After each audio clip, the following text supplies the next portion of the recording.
Hey everybody, my name is Thomas Berg. And I'm Cassie Kutev. Welcome to The Mix. Today we'll be talking about movie announcements, video game news, and a few of us will be discussing the Grammys. Later, Kristin Shaw will be showing Kristin Wange the ropes in the video game Tekken. Welcome to The Mix.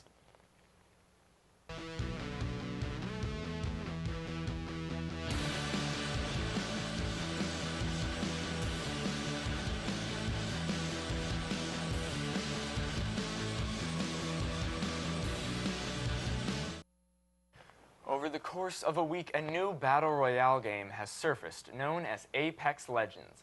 Unlike the other Battle Royale games such as Fortnite, PUBG, Blackout, and Realm Royale, this game has absolutely dominated the scene completely in just a week. Some say this game might be the Fortnite killer. In just a week, Apex Legends has reached the numbers of 25 million players, while Fortnite took 2 weeks to hit even 10 million players. Let's find out just how long this will last.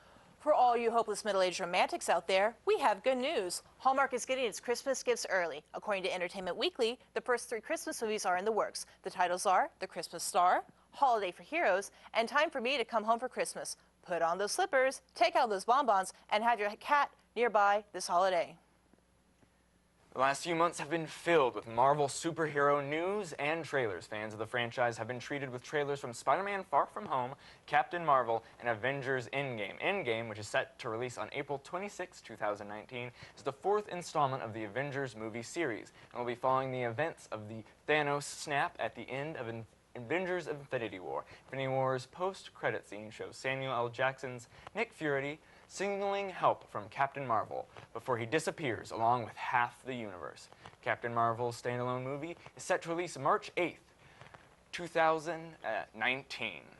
Universal Pictures announced that Wicked, the beloved Broadway musical, is receiving a film adaptation set to release on December 22, 2021. Wicked is a unique take on The Wizard of Oz that focuses on the unlikely friendship of 2 witches, Glinda and Elphaba. Since 2003, the popular musical has made over $1.3 billion and has performed across the globe. It is safe to say that the fans are extremely wickedly excited about this movie.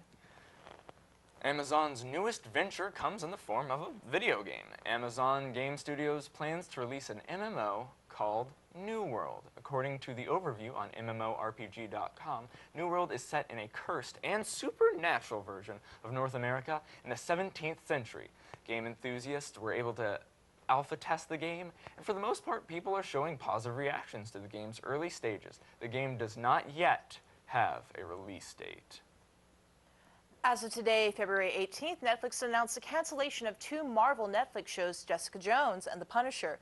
Some fans may not be surprised that Netflix previously canceled Iron Fist, Luke Cage, Daredevil, and The Defenders. The Punisher just released its 2nd season, and it looks like it will be its final. Jessica Jones will not continue after the 3rd season. Lucasfilm producer and director J.J. Abrams announced on Friday, February 15th, that Star Wars Episode 9 has wrapped filming. Abrams says there is no adequate way to thank this truly magical cast and crew.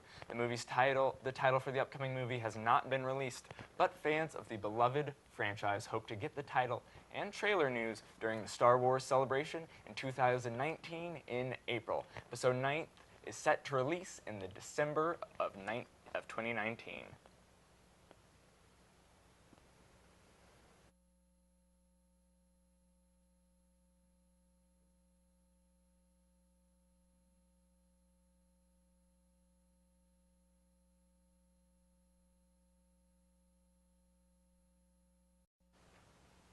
Welcome back. Before we went on break, we gave you some quick news pieces, and now we're going to go in depth on certain headlines.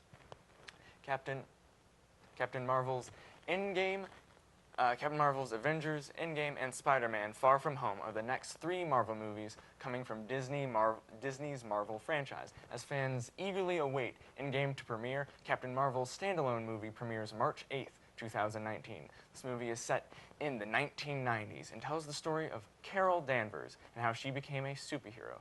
Fans speculate what her role is in the new Avengers movie will be, and how she will help stop Thanos from wiping out half of the entire universe. Fans also speculate where exactly In the Marvel Cinematic Universe, Spider-Man Far From Home belongs. Several theories and rumors point out the possibility that Far From Home is an Infinity War prequel. Their proof? Peter Parker being alive.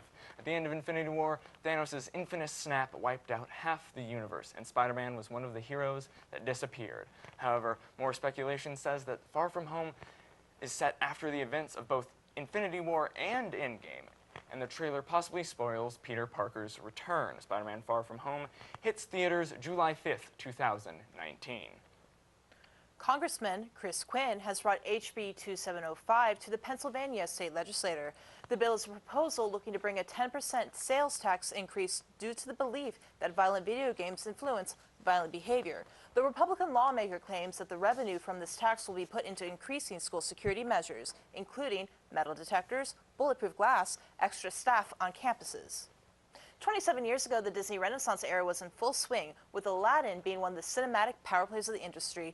Disney is wanting to bring back that same magic from the 90s. On February 10th, their official YouTube channel released a trailer for the 2019 Aladdin remake. After only 5 days, the video has close to 8 million views. For most of the potential audience, though, there has been mixed reactions due to Jafar's voice not hitting the right notes, but mostly Will Smith's depiction of the genie, which has been rubbing people's lamps the wrong way.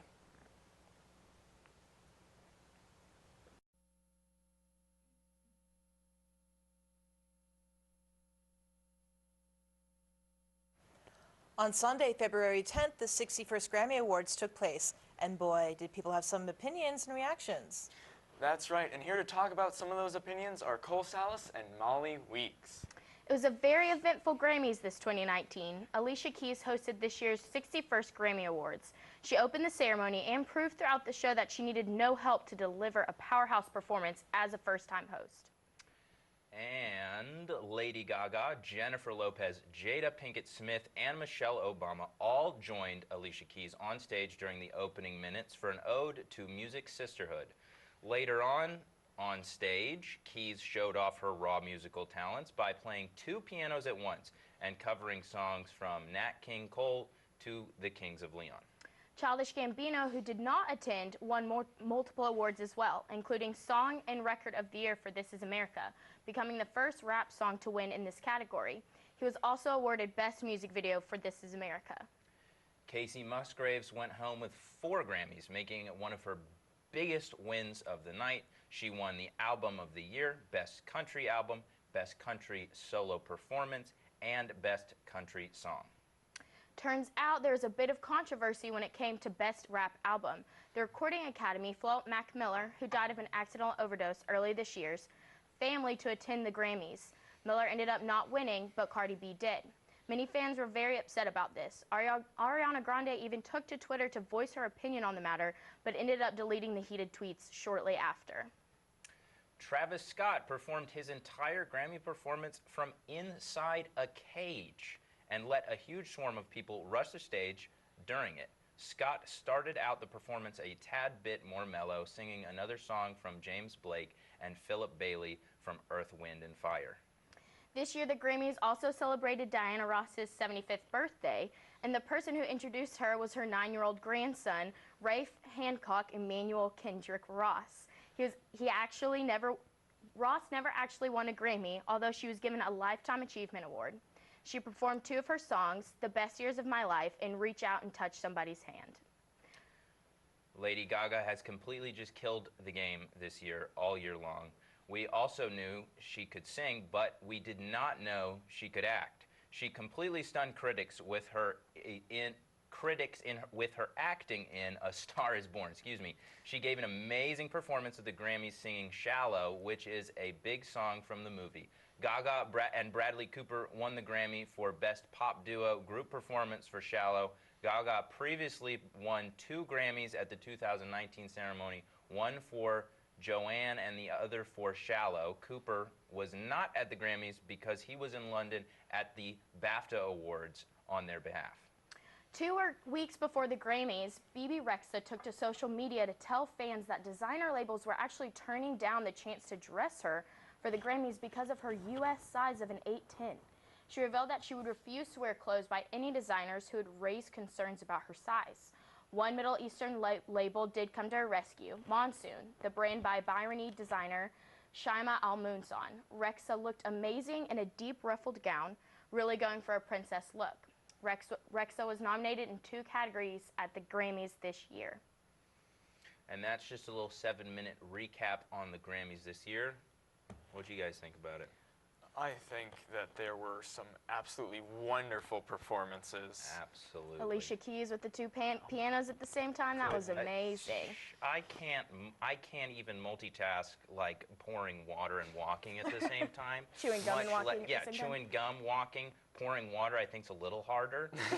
But I can't do either, and she plays 2 pianos at once.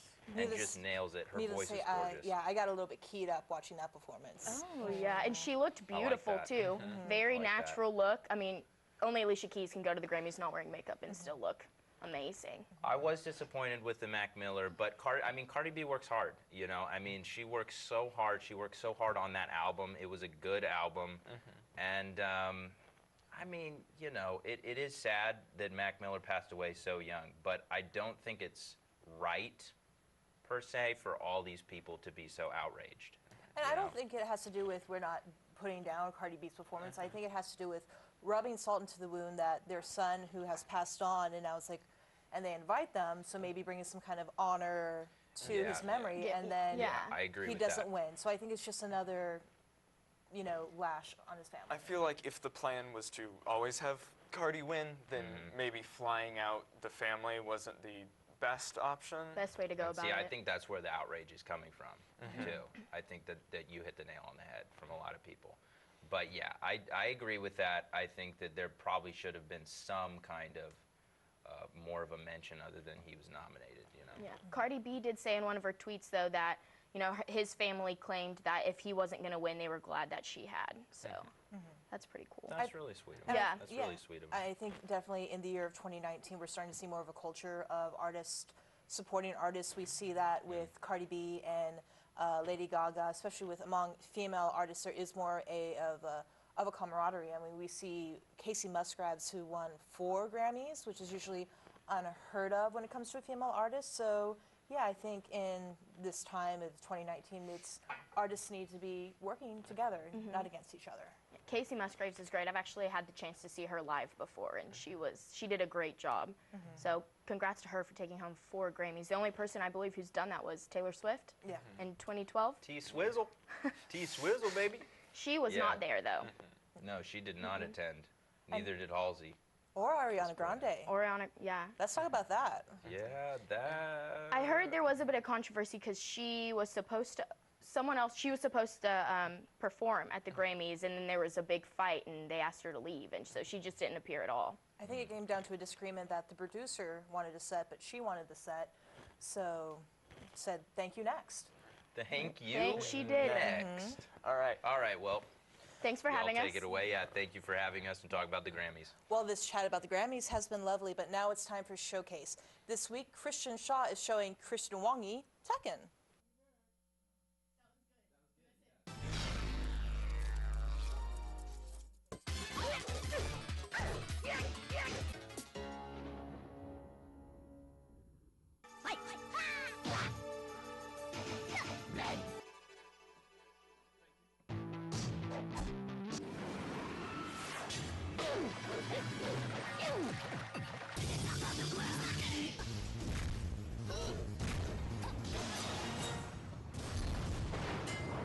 Round 1. Fight. すべてはここから始まった。 Alrighty. So, what Tekken is basically, it's a 3D fighting game, much relevant to like Dead or Alive or Virtual Fighter, and it came out. It started off in 1994. The story is based off of basically a father and son quarrel. Oh. So, actually, if we go here to the characters, the father and the son's name is Kazuya, the father's name is Hayachi. Okay. It all started with basically owning a corporation. And Hayachi, this guy right here, essentially, he beat up his son and he's like, oh, you're so weak, and it's like the only way you're gonna get stronger is by throwing you off a cliff. Good. So he throws him off a cliff, and his son Kazuya, where is he at? Kazuya's right there. Okay. His son Kazuya comes back, and basically he sold his soul to the devil. Okay. To symbol revenge against his father in the next tournament. He Understandable. defeated his father, threw him in a volcano, or no, threw him off the same cliff that he threw him off of. Okay. And then in the next tournament, Hachi makes sure that he gets the job done and throws his son off a volcano. So basically where there's no remains. And then this is all in the events of Tekken 2, Tekken 3. Okay, Tekken, this is a fighting game then? yes, this is a okay. fighting. Yeah, it's a fighting game with a very deep story behind it. It's No very kidding. deep lore. But in Tekken 7, it's different because they kind of changed the story a little bit to incorporate Street Fighter's character Akuma. Okay. Because originally, like, the original lore is a little bit different compared to Akuma lore now. So, Tekken 3, Kazuya and his wife, at the time named Jun, she's not in this game. We want her back desperately. In this game, they conceived a child, and the child's name is Jin Kazama. Nice. And at the time, after he was conceived and after he was born, Hayachi threw Kazuya out the volcano. And Jin was like, I sense a bad thing coming. So Jin, if anything bad happens, if anything bad happens to me, I want you to go to your grandfather Hayachi and train with him. Okay. Something bad happens. Basically, she gets killed. Got it. And he abides by his mother's wishes and goes to Hayachi to train. Trains up in the art of Mishima style, which is by their last name, Mishima, and enters King of Iron Fist Tournament 3. Okay. Defeats everybody, defeats the monster that killed his mom, and then Hayachi betrays him by shooting him in the head. Hayachi has a problem with murdering Yes, people. he does, but of course, like always, it backfires. Okay. Because within him is the devil gene. Okay, got it. So, Jin basically wakens from this state and becomes Devil Jin. Good. I like he just got edgelord to the extreme. Now, the difference between Jin and Devil Jin, in terms of Tekken 4, Jin wakes up from his state after going Devil Jin, throwing Hachi out of the ruins, Right. to like, I hate this family, I hate this cursed bloodline. Understandable. There's like a tattoo that's on his arm. Yeah. It was shown later on. It's like a taboo tattoo on his arm. Yeah. Don't know exactly what it means, but he's like, I'm abandoning everything Mishima. So he goes and trains and masters the art of karate Okay. to defeat. And he's like, okay, and then goes into Tekken 4, beats Hayachi and Kazuya. He's like, oh, if only y'all were dead, then everything would be over. As he's about to kill Hayachi, his devil form starts coming, but then his mom basically comes through and is like, in spirit, is like, Jin, he's like, calm down. So we don't need to do this. And he's like, thank you, Kazumaju, aka his mom. Oh, yeah. So he flies off in peace. He flies off in peace. Tekken 5, Hayachi and Kazuya wake up after getting beaten by Jin, and a bunch of Jacks. In this game, Jack 5s come out. They're gigantic robots genetically enhanced by a doctor named Dr. Boskonovich. Yeah. And they try to kill him, but their main mission was to kill Hayachi, not Kazuya. Why is this man starting all the drama? Because he was thirsty for power. Got it. So yeah, Hayachi dies. And then Tekken 5 starts, and the next tournament is started by an unknown person until later on finds out to be Hayachi's father, Jinpachi, who was trapped under the temple that they fought at. By Hayachi, of course. Of course, yeah. Hayachi started everything. And specifically in this game, Kazumi is Hayachi's wife, and guess what he did? Huh. He killed her. Gosh dang it! The reason why is because she tried to kill her. She tried to kill him. Okay, I also have another. Okay, one more question before start. Yeah. Where the fudge did the furries come from? Because I noticed a cheetah head and a snow leopard. Okay, so we got King. They're not necessarily like, they're kind of like furries, but not really. It's more or less they're luchadors. Oh, okay. And so originally it was King and his teacher Armor King. There's another deep story about that. Like later on, y'all can go on YouTube, look that kind of stuff up. And then you got these things. This is straight up bear. You got a bear. You got the panda bear. And you got a mountain bear. Okay. And the panda bear is best friends with this little girl, who also happens to be chasing after Jin to try to prevent him from doing anything stupid. Okay, Because got it. Jin has become a very irrational person at this point. So Hayachi kills Kazumi, and basically he's like, I kill her, ruin the devil gene. And then of course, Kazuya, as a devil gene, is like, you killed my mother. I'm gonna go after you, That's the whole point. It's like, I'm gonna get everything back. Yeah. And that's kind of mainly the story of Tekken. Alright, got it. Well, then thank you for showing me Tekken, man. Of course, of course. Would you think you would play more of it if you actually had the chance to play it more? Yeah, because I generally enjoy fighting games. I just like the complexity of this one because I know there's so many buttons and controls that you can have. So Yes. I would love to sit there and learn all the. Yeah, it definitely takes a lot of time to Yeah. learn, but I would highly recommend it for anyone who wants a good story and wants a good game outside of action adventure games. Right. Well, this has been Showcase. Back to you guys in studio.